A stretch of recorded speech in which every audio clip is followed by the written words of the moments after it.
আবারও শুভ বিকেল সবাইকে, গুড আফটারনুন। আজকে যে লেকচারটা আমরা পড়বো সেটা হচ্ছে সম্ভবত 7 নাকি 8, আমার মনে নেই। আমরা পিলিং পড়বো আজকে, abrasion and pilling of the fabric. Let's শুরু করা যাক আজকে topics. Abrasion and pilling of the fabrics hopefully আমাদের সবার একটা কমন পরিচিত টার্ম। অ্যাবারশনটা যতখানি তার চেয়ে পিলিংটা সবচেয়ে বেশি।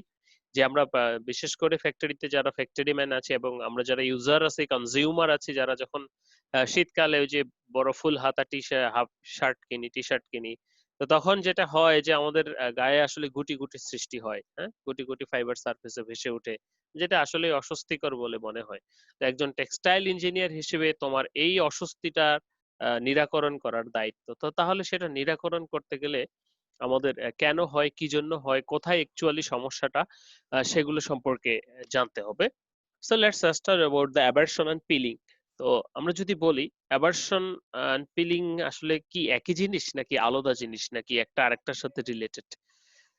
বলা হচ্ছে during war and washing fabrics are affected by friction forces during uses, and friction forces result in the abrasion and peeling of the fabric. তাই না?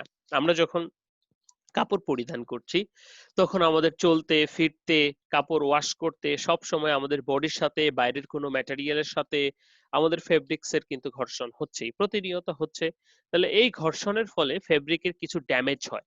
তো সেই ড্যামেজটাই হচ্ছে অ্যাবারশন এবং তারই ফলাফল হচ্ছে পিলিং। তো এই ড্যামেজ অ্যাবারশনের ফলে যে ড্যামেজটা হচ্ছে সেটার একটা রেজাল্ট পিলিং, এরকম আরো অনেকগুলো ড্যামেজ হতে পারে। তার আগে জেনে নেওয়া যাক ফ্রিকশনটা কাকে বলছে। ফ্রিকশনটা বলতে বোঝাচ্ছে যে দুইটা তলের ভিতরে যখন ঘর্ষণ হবে বা দুইটা তলের ভিতরে যখন রাবিং হবে সেটাকে ফ্রিকশন বলছি, যদিও শব্দগুলো একই ধরনের। বলা হচ্ছে কি যে friction refers effect of the hindering the movement on the contact surface where is related the motion or relative movement between two objects in contact with each other.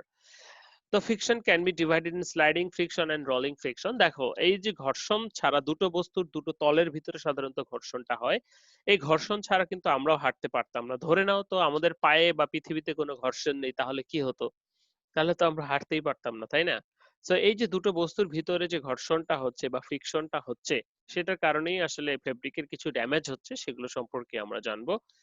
তো এখানে আমরা একটা ছবিতে দেখতে পাচ্ছি ফ্রিকশনটাও কি, বল প্রয়োগে যদি বস্তুর পরিবর্তন ঘটে তাহলে সেখানে কাজ হচ্ছে, হ্যাঁ, ফ্রিকশনের ফলে যদি চেঞ্জ হয় ফেব্রিকের কোনো কিছু তাহলে সেখানেও তো কাজ হওয়ার কথা। তো যাই হোক, চলো জেনে নেওয়া যাক। আহ তাহলে আমরা যদি সংজ্ঞায় আসি, অ্যাব্রাশন অথবা অ্যাবারশন বলে না, অ্যাব্রাশনই বলে। যে abrasion is mechanical deterioration and of the fabric friction during the rubbing against another surface, and abrasion ultimately result in loss of performance of characteristics such as the strength and the shortening and services of the life object due to the effects of the appearance of the fabric. ঘর্ষণের ফলে বা অ্যাব্রেশনের ফলে সাধারণত কি হচ্ছে, আমাদের অ্যাপিয়ারেন্সটা নষ্ট হয়ে যাচ্ছে এবং একই সাথে ফেব্রিক লাইফ যেটা সেটা কমে যাচ্ছে। দ্য মেইন যে বিষয়গুলি সেটা হচ্ছে কি কি হবে, ফ্যাডিং হবে কালারটা যদি থাকে, পিলিং হবে, ক্র্যাকস হবে, তারপরে Pelling, slurry etcetera so on. তাহলে ঘর্ষণের ফলে যে ক্ষতিটা হচ্ছে সেটাকে আমরা অ্যাব্রেশন বলছি। তো অ্যাব্রেশনের অনেকগুলো ক্ষতির ভিতরে একটা হচ্ছে পিলিং, তেমনই একটা ক্ষতি হচ্ছে ফ্যাডিং, তেমনই একটা ক্ষতি হচ্ছে স্ট্রেংথ লস। তো পিলিং তাহলে কি? পিলিং সম্পর্কে যদি আমরা বলি তাহলে যে pilling is a fabric surface fault characterized by a little balls. বলা হচ্ছে লিটল বলস কোথায় ফল করবে, কারণ লিটল বলস or pills entangle fibers clinging on the fabric surface. The unsightly peels are formed during use of the layering of the textile product and most often are seen in the areas of the garments undergo most of the rubbing such as under the arms, inside the collar or shirt. তাই না? দেখো ঘর্ষণের ফলে, অ্যাবারশনের ফলে অ্যাপিয়ারেন্সের change হচ্ছে। যখন অ্যাপিয়ারেন্সের চেঞ্জটা এরকম হচ্ছে, গুটি গুটি বলের ন্যায় সৃষ্টি হচ্ছে, ছবিতে তোমরা দেখতে পাচ্ছ, তখন সেই সমস্যাটাকে ফাজিনেস বা বল সৃষ্টি হচ্ছে, আমরা বলতেছি পিলিং। সাধারণত আমাদের ব্ল্যান্ড ফেব্রিকের ক্ষেত্রে পিলিংটা হয়ে থাকে। তো এই পিলিং এর ক্ষেত্রে আমরা কি দেখছি যে pilling due to the yarn structure both type and oil degree of twist inherent fibre strength, এই বিষয়গুলোর উপর নির্ভর করছে। বিশেষ করে আমাদের কলারে আমাদের ঘর্ষণটা হয় কোথায় কোথায়, কলারে, হাঁটুতে, নিতে, এগুলোতে সাধারণত ঘর্ষণটা কিন্তু হয়ে থাকে। তো এখানে একটা ছবি দেখা যাচ্ছে যেখানে আমরা একটা ফাইবার দেখছি, ফেব্রিক দেখছি যেখানে ছোট ছোট আছে। তো এটা যখন লুজ ফাইবার গুলো ঘর্ষণ হচ্ছে, তো ঘর্ষণের ফলে তখন সেখানে আস্তে আস্তে কিন্তু পিল ফর্ম করছে। as like as this condition is similar to the peel formation and this is known as peeling. So modes of types of abrasion, যে কি কি ধরনের ঘর্ষণের ফলে আসলে পিলিং বা কি কি ধরনের ঘর্ষণ হয় আসলে তো আমাদের ফেব্রিকের সাথে, সেটা যদি আমরা দেখি, ফ্ল্যাট গ্রাইন্ডিং অর্থাৎ নরমালি ফ্ল্যাট অবস্থায় বলা হচ্ছে যে flat grinding is a reciprocating rotating, কি বলবো, যে কি flat grinding reciprocating rotating plane friction that the fabric subjected to such as that the friction slaves and clothes others and buttocks and trousers bottom normally flat অবস্থায় দুটো fabric এরকম flat অবস্থায় যখন ঘর্ষণ হয়, যখন আমাদের যেমন ট্রাউজারের দুই প্যান্টের দুই প্যান্টের পায়ের সাথে ঘর্ষণ হতে পারে, দুই হাতের সাথে স্লিভের দুই হাতের সাথে ঘর্ষণ হতে পারে, এই ধরনের, অর্থাৎ যখন সাবজেক্ট কাপড়টা কি থাকছে, ফ্ল্যাট থাকছে। নেক্সট যেটা ছিল কার্ভ গ্রাইন্ডিং, যখন কোনো প্রকার কার্ভের সৃষ্টি হচ্ছে, এরকম কার্ভের সৃষ্টি হচ্ছে, যে curve grinding friction is a between bending stage such as the friction in elbow and knee, আমাদের হাঁটুতে এবং কনুইতে যখন আমরা ভাঁজ করছি তখন সেখানে একটা ফ্রিকশনের সৃষ্টি হচ্ছে, কার্ভ গ্রাইন্ডিং বলছি। এন্ড ইডস গ্রাইন্ডিং বা প্রান্তগুলি, সেটা কি বলছে যে edge grinding refers to the aberration in the bending position and when specimen or 90 twist or 90-degree twist such as the friction collar cuff, যখন ইডস গুলোতে সাধারণত হচ্ছে যেমন কলারে, কাফ, তাই না, একবারে প্রান্তে, এই ধরনের ফ্রিকশন গুলোকে আমরা ইডস গ্রাইন্ডিং বলছি। রোলিং গ্রাইন্ডিং, রোলিং শব্দটি আমরা বুঝতেছি রোল বা গড়াবে, এরকম বলা হচ্ছে যে rolling grinding is the abrasion of the fabric under impact and bending stitching and so and such as daily washing of the fabric, যে এটসেট্রা। সুইঙ্গিং, বলা হচ্ছে যে grinding refers the friction between fabrics and external objects. দেখো, ফেব্রিকে ফেব্রিকে ঘর্ষণ হতে পারে অথবা ফেব্রিক সাথে এক্সটার্নাল অবজেক্টের ঘর্ষণ হতে পারে, সেই এক্সটার্নাল অবজেক্টের ঘর্ষণটাকে আমরা সুইঙ্গিং গ্রাইন্ডিং বলছি। ওকে, এই ছিল আমাদের মোডস অফ অ্যাবারশন অথবা কি কি প্রকার ঘর্ষণ হতে পারে সেই ঘর্ষণগুলির নাম এবং সেই সাথে তার লিটল ডিসক্রিপশন। আমরা পরবর্তীতে যদি দেখি, পরবর্তী স্লাইডে আমাদের বলছে factors affecting the abrasion resistance, অর্থাৎ কোন কোন ফ্যাক্টর গুলো অ্যাব্রেশনটাকে আমরা রেসিস্ট করবে অথবা বেশি করবে বা ইনফ্লুয়েন্স করবে, সেই ফ্যাক্টরস গুলি কি কি। তো সেই ফ্যাক্টরস গুলি সম্পর্কে যদি আমরা কথা বলি, প্রথমেই চলে আসবে ফাইবার টাইপ। আসলে কি ধরনের ফাইবার, সেটা কি ন্যাচারাল নাকি ম্যানমেড। বলা হচ্ছে যে না, ম্যানমেড ফাইবার গুলোতে সাধারণত বেশি হয়ে থাকে।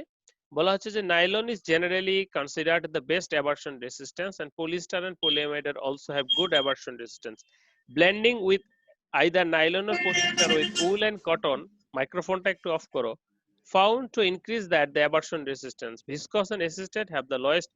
দেখো, ফাইবারের ক্ষেত্রে যে যার যত সারফেসটা স্মুথ বেশি সেটাতে তত কম হওয়ার কথা, কিন্তু সেই তত্ত্ব অনুসারে ন্যাচারাল ফাইবারের সারফেসটা কিন্তু তত স্মুথ নয়, কিন্তু ম্যানমেড ফাইবারের সারফেসটা স্মুথ। কিন্তু যখন ম্যানমেড ফাইবারের ময়েশ্চার রিগেন কম হওয়ার কারণে বেশি শুষ্ক থাকে এবং সেটাতে ঘর্ষণ বেশি হয়। যেমন উদাহরণস্বরূপ বলা যেতে পারে দুটো শুকনো বাঁশ এবং দুটো ভেজা বাঁশের ভিতরে কোনটাতে ঘষলে ফ্রিকশন বেশি হবে, যেটা শুকনো। তো যদিও সারফেসের উপর ডিপেন্ড করছে যে কত ক্লিন, কিন্তু তারপরেও সেখানে ময়েশ্চার রিগেইন বা ময়েশ্চার একটা ফ্যাক্ট কিন্তু ফেলছে।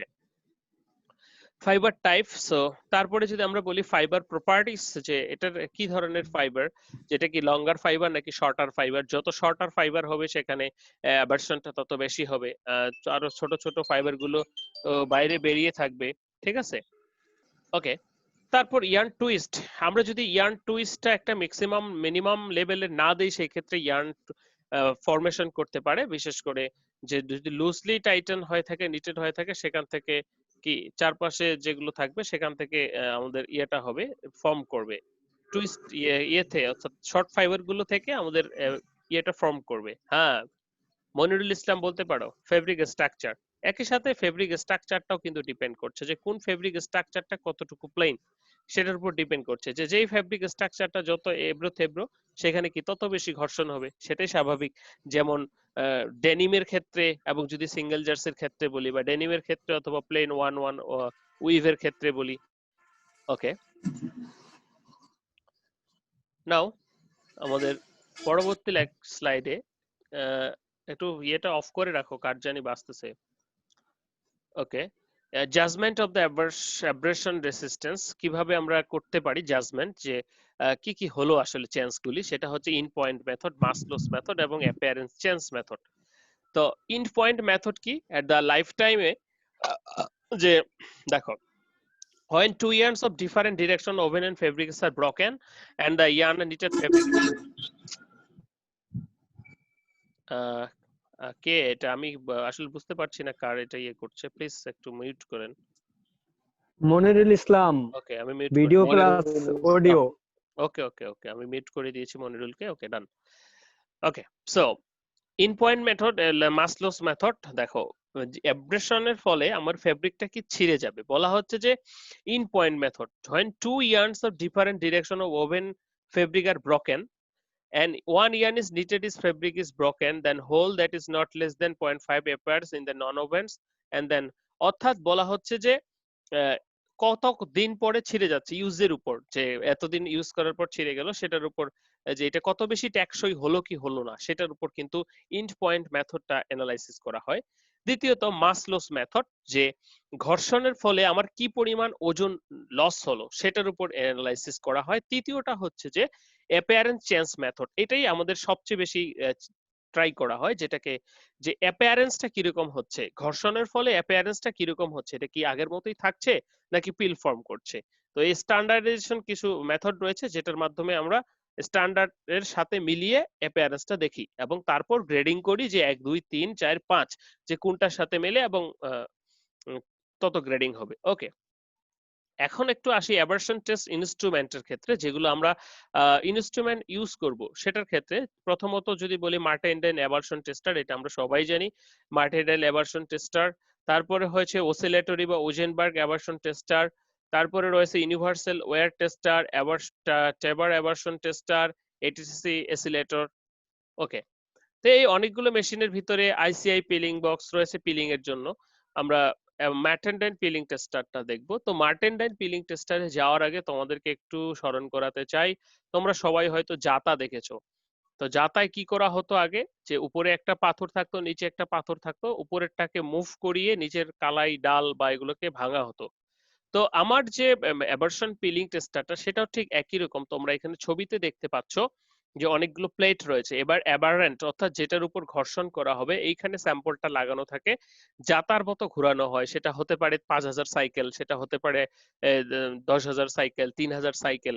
এই অ্যাবারেন্টের সাথে ঘর্ষণের পরার পর স্যাম্পলটাকে বের করে উপরে কিন্তু ওজন থাকবে, যথোপযুক্ত ওজন থাকবে, যার পরে এটার উপর ঘর্ষণের পর সেটাকে লাইট বক্সে নিয়ে আমরা অ্যানালাইসিস করি যে এটাতে আসলে কতখানি ওজন লস হলো বা অ্যাপিয়ারেন্সটা কিরকম হলো, নাকি ইন্ড পয়েন্ট দেখা ছিঁড়ে গেছে কি যায়নি, এ ধরনের।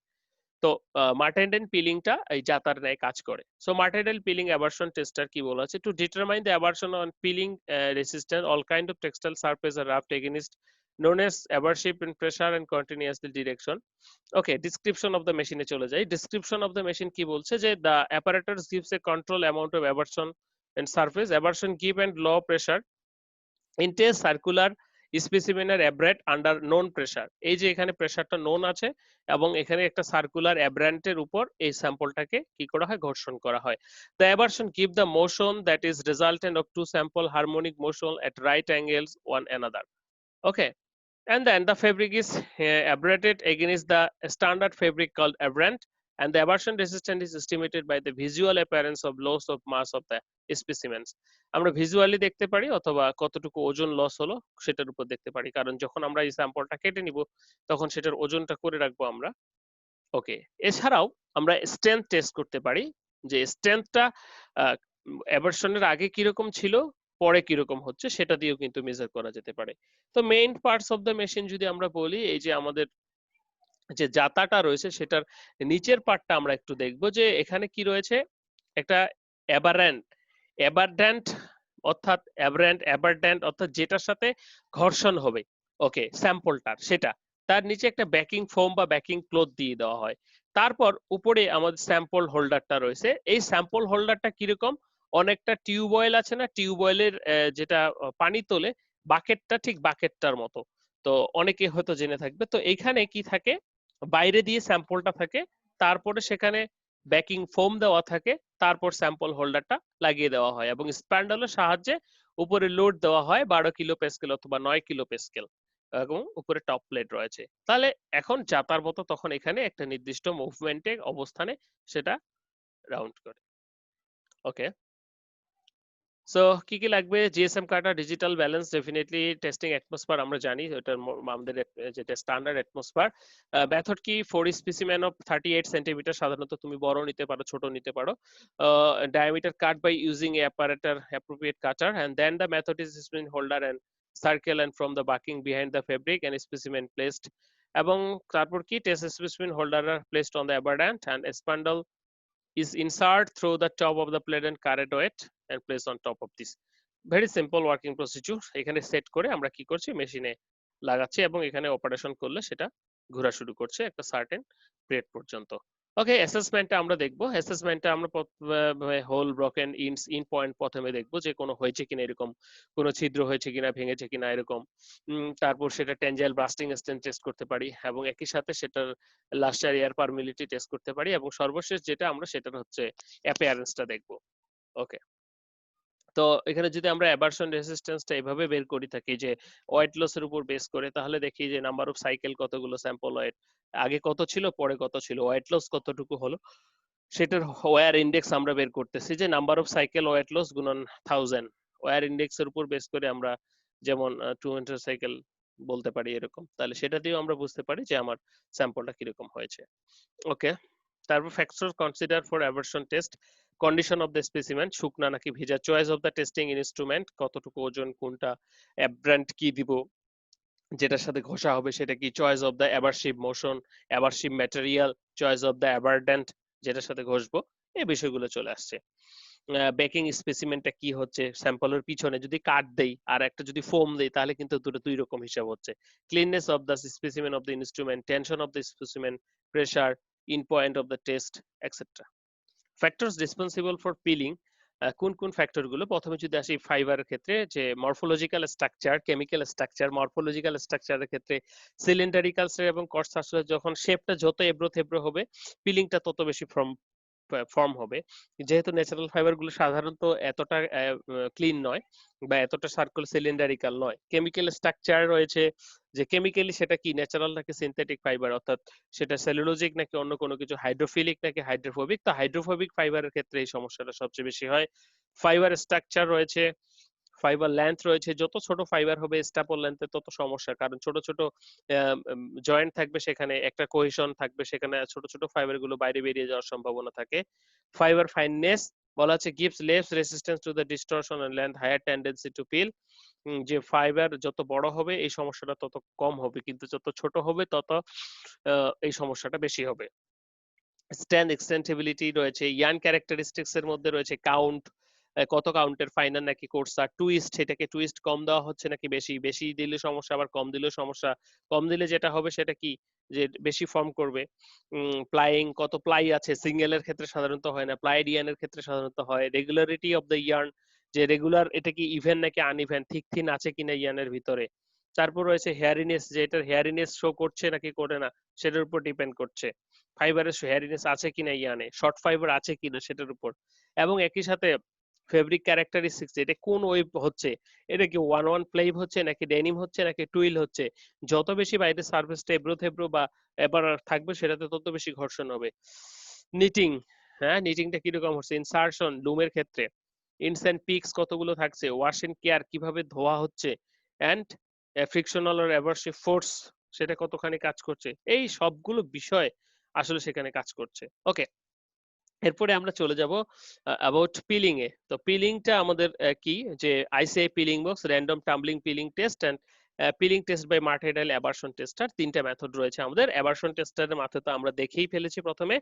তো এখন আমরা যেটা আসবো সেটা হচ্ছে আইসিআই পিলিং বক্সের মাধ্যমে। তো আইসিআই পিলিং বক্সের ক্ষেত্রে দুটো ছবি তোমরা দেখতে পাচ্ছ, এরকম বক্স ইনটু 9 সেন্টিমিটারের বক্স হয় সাধারণত। তো ভিতরের দিকে কি থাকে, এরকম সিরিজ কাগজ আমরা দেখেছি না, সিরিজ কাগজের মতো যেটা দিয়ে কাঠ ঘষি, এরকম একটা ইমারি সারফেস ভিতরের দিকে থাকে। তো তারপর একটা পিভিসি পাইপে এরকম একটা স্যাম্পল আমরা পিভিসি পাইপে মাউন্টেড করে এভাবে দেই। তো এখানে যখন এই বক্সটা ঘোরে, এগুলো কিন্তু ঘোরে, ঘোরার সাথে সাথে এই যে সারফেসটা আছে সেটা ইমারি ক্লথের সাথে ঘর্ষণ হয়ে আমার ইয়েটা শো করে, সেটা হয়তো বা 1800 রেভলিউশন, 5000 রেভলিউশন, 3000 রেভলিউশন এটসেট্রা। তো ওয়ার্কিং প্রিন্সিপালটা কি, যে বলা হচ্ছে 125 centimetre cut from fabric in to warp and to warp কেটে নিতে হবে। কেটে নেওয়ার পর কি করতে হবে, স্টিচ আমরা ইয়ের জন্য বানাবো স্যাম্পল, এরকম একটা ওভেন ফেব্রিক কেটে নিলাম। কেটে নিয়ে এটাকে কি করব, ভাঁজ করব, এই প্রান্ত দুটো ভাঁজ করব, করে এখানে কি করব, প্রান্ত দুটো সেলাই করব। ওকে, প্রান্ত দুটো সেলাই করলাম, সেলাই করার পর সেটাকে কি করব, fabric tube mounted on the rubber tubes, ওই যে রাবার ইয়েগুলো রয়েছে সেটাতে মাউন্টেড করে দিব। And loose end tape with PVC, যেগুলো বাইরে থাকবে। All types four sample are tumble together, কত 9 এর ভিতরে। তো এটা 60 আরপিএম এ 5 ঘন্টায় সাধারণত 18,000 রেভলিউশন কমপ্লিট করে। তারপর সেটাকে বের করব, আমরা বের করবে এইভাবে লাইট বক্সে নিয়ে যাব। এই স্যাম্পলটার সাথে এই পাশে আমাদের স্ট্যান্ডার্ড গ্রেডিং থাকবে 1 2 3 4 5, সেটার সাথে মিলিয়ে দেখবে কোনটার সাথে মিলে, 5 সবচেয়ে ভালো, 1 সবচেয়ে খারাপ। তো এই হচ্ছে আমাদের পিলিং টেস্টার বা পিলিং টেস্ট। যদি সংক্ষেপে বলতেছি, যে এই যে স্যাম্পল হোল্ডারটা রয়েছে, এখানে আমরা সেলাই করে উল্টো করে, সেলাই করে উল্টো করে ঢুকে মাউন্টেড করে দিব। সাধারণত 125 ইনটু 125 হয়ে থাকে, আমরা দেখতে পাচ্ছি এখানে।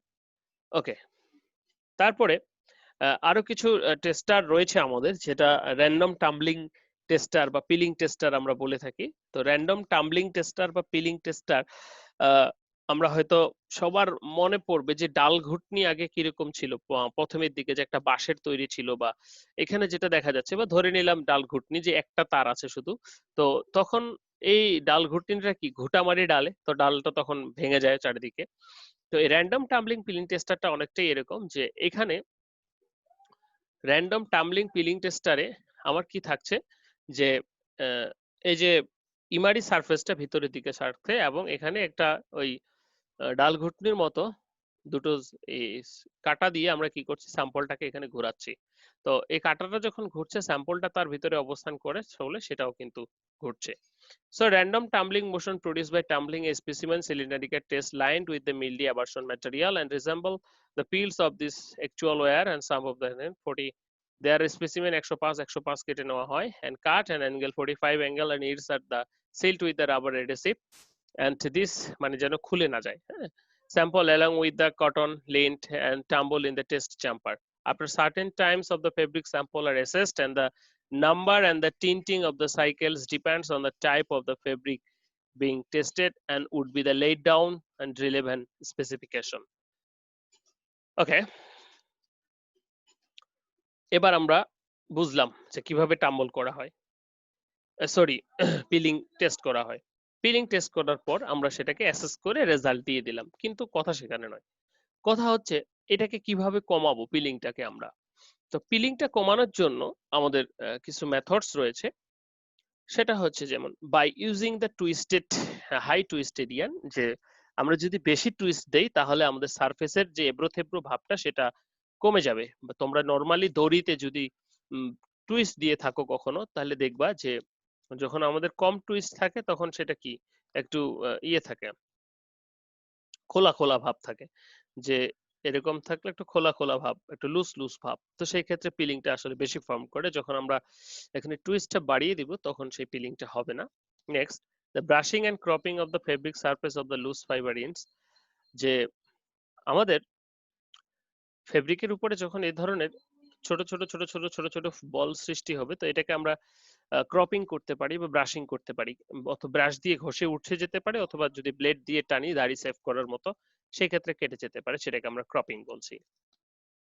By using singeing process to reduce the hairiness longer fibre, আমরা কি করি, যে সিনজিং করতে পারি। সিনজিং আমাদের মনে আছে হয়তো সবার, যে গ্যাসের মাধ্যমে যখন ফেব্রিক সারফেসটাকে পুড়িয়ে ফেলবো তখন সেটাকে আমরা সিনজিং বলছি। তো এই সিনজিং এর মাধ্যমে কিন্তু শর্ট ফাইবার বা এই ফাইবার গুলোকে আমরা পুড়িয়ে ফেলতে পারি using the anti peeling technique. আরো কিছু যেমন অ্যাডভান্স যদি কোনো অ্যান্টি পিলিং টেকনিক থাকে সেটার মাধ্যমে ইউজ করতে পারি, বা স্পেশাল কেমিক্যাল ট্রিটমেন্ট যেমন এডহেসিভ, তারপর অ্যান্টি রাবিং এজেন্ট। এডহেসিভটা কি? এডহেসিভ যখন আমরা উপরে অ্যাপ্লাই করব তখন উপরের যে প্রজেক্টিং ফাইবারটা সেটা আসলে উপরে উঠতে পারবে না ঘর্ষণ হলেও। By reducing the migration fibre means air jet spinning process. তো স্পিনিং প্রসেসে যখন আমরা এয়ার জেট প্রসেসের মাধ্যমে করব তখন আসলে এয়ার জেট প্রসেসে দেখা গেছে যে আমাদের স্পিনিং করলে ইয়ানে মাইগ্রেশন ইয়েটা কম হবে, ফ্রিকশনটা কম হয়, কারণ বাইরের দিকে ফাইবার গুলো সেরকম থাকে না। By increasing the interfibre friction. তো ইন্টারফাইবার ফ্রিকশন বলতে ইন্টারফাইবার কোহেশন ফোর্সটা যখন ডেভেলপ করবে তখন সেই ফাইবার গুলা সচরাচর বাইরে আসতে চাইবে না, এবং বাইরে যদি না আসে তাহলে সেই ক্ষেত্রে ফিল্ডটা সেরকম ফল করবে না। By increasing the linear density of the fibre, linear density যদি আমরা বৃদ্ধি করি তো সেই ক্ষেত্রে আমাদের পিলিংটা কমে যাবে একটুখানি। Using high number of threads per unit length. দেখো, একটা লুজ ফেব্রিক আর একটা টাইট ফেব্রিক, তো টাইট ফেব্রিকের ক্ষেত্রে সাধারণত পিল ফরমেশনটা কম হয় যতটা না লুজ ফেব্রিকের ক্ষেত্রে হয়। তো এই বিষয়গুলো করা যেতে পারে, এবং একই সাথে আমাদের যে ম্যানমেড ফাইবার সিনথেটিক ফাইবার দুটো একসাথে এগুলো অ্যাভয়েড করতে করাটা উচিত বা এবং করণীয়। বিশেষ করে পিল ফরমেশনটা যখন আমরা দেখি সিভিসি 6535 বা পিসি ফেব্রিকের ক্ষেত্রে এই পিলিং এর সমস্যাটা বেশি হয়, এবং বায়াররা এটা নিয়ে মোটামুটি বাংলাদেশের অ্যাসপেক্টসে কথা বলে।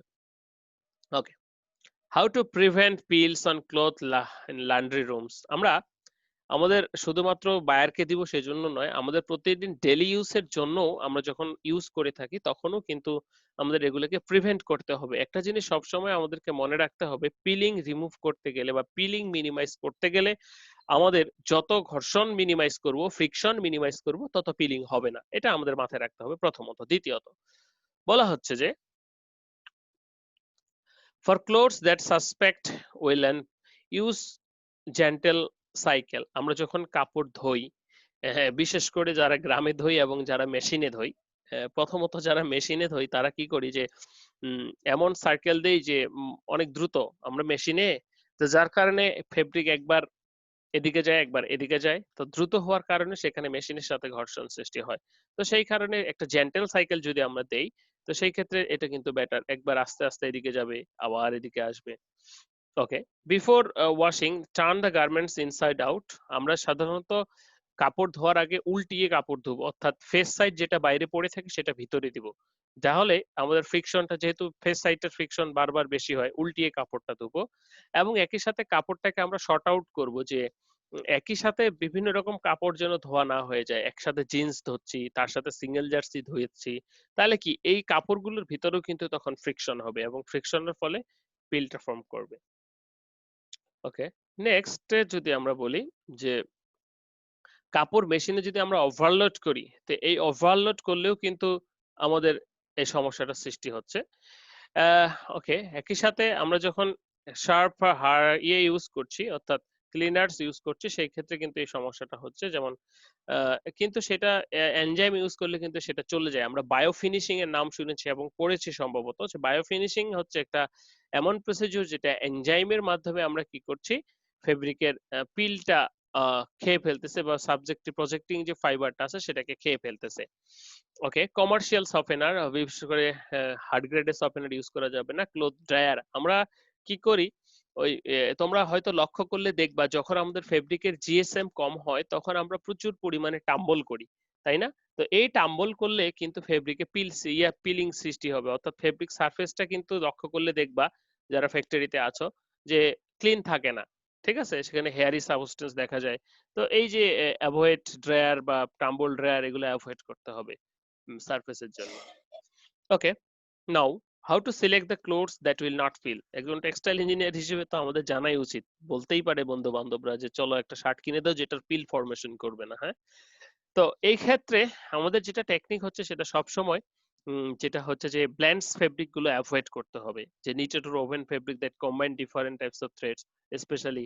তো এই ব্ল্যান্ডস গুলো অ্যাভয়েড করতে হবে, নিলে শুধু সিনথেটিক অথবা নিলে শুধু ন্যাচারাল নিতে হবে। কারণটা কি, যখন ন্যাচারাল এবং সিনথেটিক একসাথে আসে তো তখন সেখানে একটা অন্য প্রকার ফিজিক্যাল ফিনোমিনার সৃষ্টি হয়, এবং একই সাথে সিনথেটিক ফাইবারের তো এমনিতেই ময়েশ্চার রিগেইন কম, তো সেটা আরো বেশি তখন বাইরের দিকে আহ, বেরিয়ে আসে এবং ঘর্ষণের সৃষ্টি করে।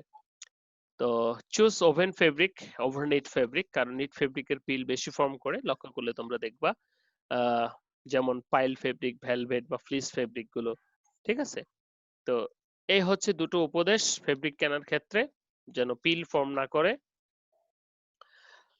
তারপরে যেটা হয়েছে ফ্রম ক্লোথস কিভাবে আমরা রিমুভ করতে পারি, তো রিমুভ করার সিস্টেম ওই যে বললাম, প্রথমে কেটে ফেলা যেতে পারে, ক্রপিং করা যেতে পারে শেপ করার মতো, দ্বিতীয়ত শার্প সিজর দিয়ে, দ্বিতীয়ত হচ্ছে আমরা এনজাইম ইউজ করতে পারি।